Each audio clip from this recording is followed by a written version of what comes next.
नमस्कार दोस्तों।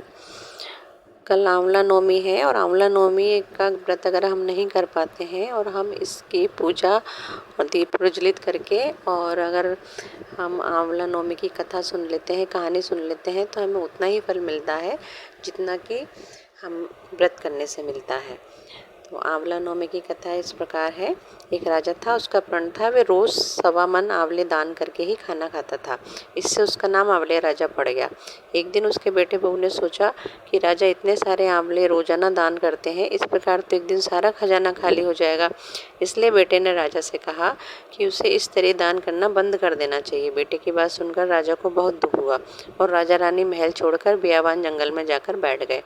राजा रानी आंवला दान नहीं कर पाए और प्रण के कारण कुछ खाया भी नहीं। जब भूखे प्यासे 7 दिन हो गए तब भगवान ने सोचा कि यदि मैंने इनका प्रण नहीं रखा तो इसका सत नहीं रखा तो विश्वास चला जाएगा। इसलिए भगवान ने जंगल में ही महल, राज्य और बाग बगीचे सब बना दिए और ढेरों आंवले के पेड़ लगा दिए। सुबह राजा रानी उठे तो देखा कि जंगल में उनके राज्य से भी दुगना राज्य बसा हुआ है। राजा रानी से कहने लगे, रानी कहते हैं, सत मत छोड़े सूरमा मत छोड़िया पत जाए, सत की छोड़ी लक्ष्मी फेर मिली आए। मतलब आओ नहा धोकर आंवले दान करें और भोजन करें। राजा रानी ने आंवले दान करके खाना खाया और खुशी खुशी जंगल में रहने लगे। उधर आंवला देवता का अपमान करने पर या माता पिता से बुरा व्यवहार करने के कारण बहू बेटे के बुरे दिन आ गए। राज्य दुश्मनों ने छीन लिया, दाने दाने को मोहताज हो गए।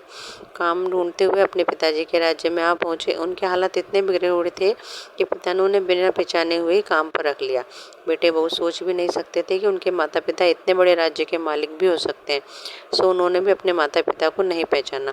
एक दिन बहू ने सास के बाल गूंथते समय उनकी पीठ पर मस्सा देखा। उसे ये सोचकर रोना आने लगा कि ऐसा मस्सा मेरी सास के भी था। हमने ये सोचकर उन्हें आंवले दान करने से रोका था कि हमारा धन नष्ट हो जाएगा, आज वे लोग न जाने कहाँ होंगे। ये सोचकर बहू को रोना आने लगा और आंसू टपक टपक कर सास की पीठ पर गिरने लगे। रानी ने तुरंत पलट कर देखा और पूछा कि तू क्यों रो रही है। उसने बताया कि आपकी पीठ जैसा मस्सा मेरी सास की पीठ पर भी था। हमने उन्हें आंवले दान करने से मना कर दिया था, इसलिए वे घर छोड़कर कहीं चले गए। तब रानी ने उन्हें पहचान लिया, सारा हाल पूछा और अपना हाल बताया। अपने बेटे बहू को समझाया कि दान करने से धन में कभी कमी नहीं होती बल्कि धन बढ़ता है। बेटे वो भी अब सुख से राजा रानी के साथ कहने लगे, हे भगवान, जैसा राजा रानी का सत रखा वैसा सबका सत रखना। कहते सुनते सारे परिवार का सुख रखना। धन्यवाद।